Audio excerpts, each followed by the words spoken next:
not much of a race, was it? It was as if, Usain Bolt decided to take place at the dad's race in my kids' primary school. He's pretty much there, bar the formalities. I mean, he has to go through the process of kissing hands with the king and so on, and we're told that will take place on July 20th. But given now it's virtually mathematically impossible for him to be stopped, he is pretty much our Prime Minister in waiting. So Labour leader next Friday, Prime Minister on Monday. What does day one look like, do you think, for the Burnham government? Well, traditionally, incoming prime ministers tend not to unveil their top team until they're actually through the door at number 10. So I think that's the main thing that everyone will be looking for. Who will he appoint to his cabinet? Who will he appoint to that big job in the Treasury? Who will be his chancellor? And then I think he'll want to speak a bit about his vision. And for me, that involves two kind of almost competing strains.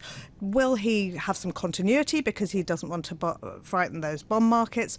Will he do something big to kind of shake things up, to deliver that change that voters felt that Keir Starmer hadn't delivered, having promised to?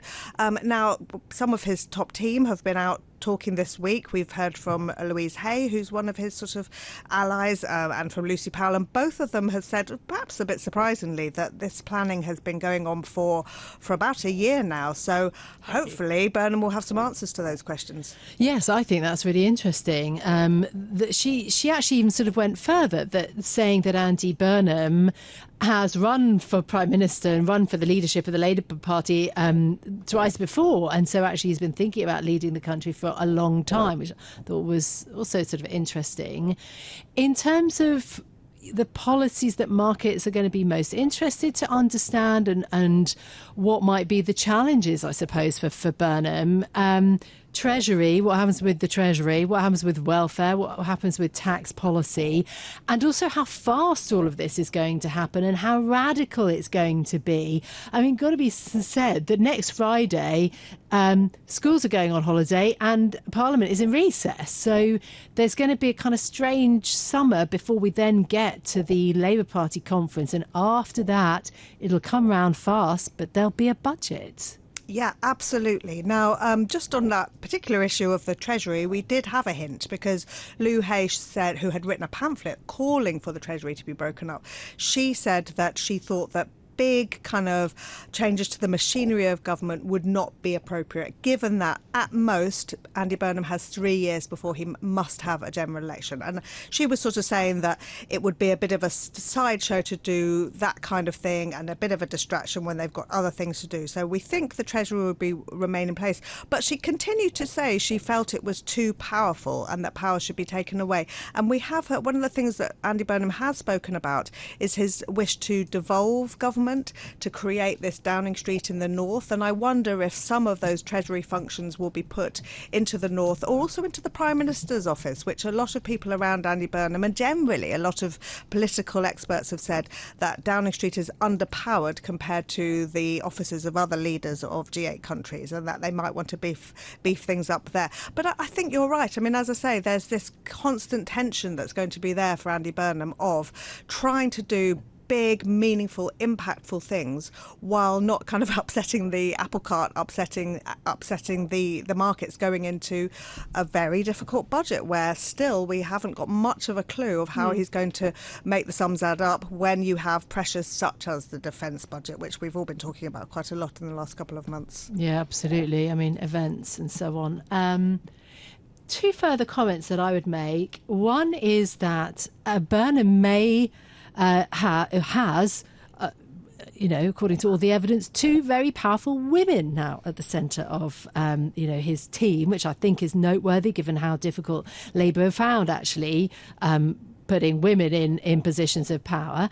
And also on Nigel Farage, I know you've written lots of columns about it, but the last few days have really been dominated by Count Binface and Farage. And is that going to get bigger over the summer, or do you think it'll fade away as we think about Andy Burnham? Yeah, well, to answer your first question first, I think Labour has had something of a woman problem.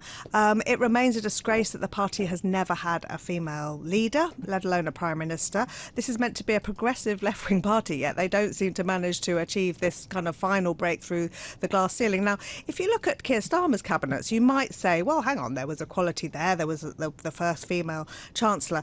But women serving in that cabinet and female MPs definitely felt that they weren't valued, that they were often briefed against in quite nasty ways, that they were kept out of the most important conversations. For example, would Peter Mandelson have been appointed, that's Jeffrey Epstein's friend, to be the US ambassador if a woman had been one of those decision makers? I would say probably not. So, yeah, really interesting that Andy Burnham's got these two powerful women in the form of Lucy Powell and Lou Hay at his side.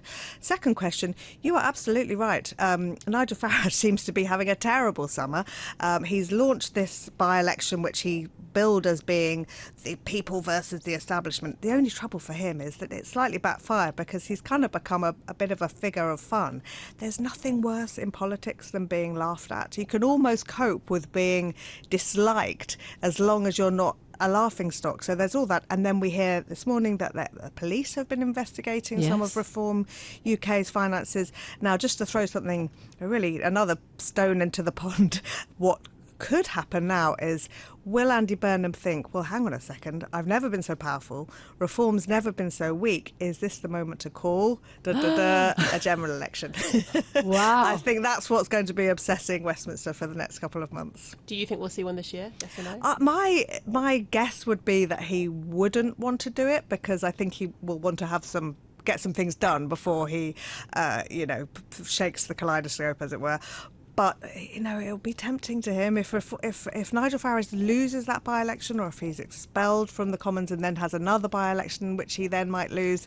It would be tempting for him, particularly when the Conservatives, while doing better, still haven't recovered themselves.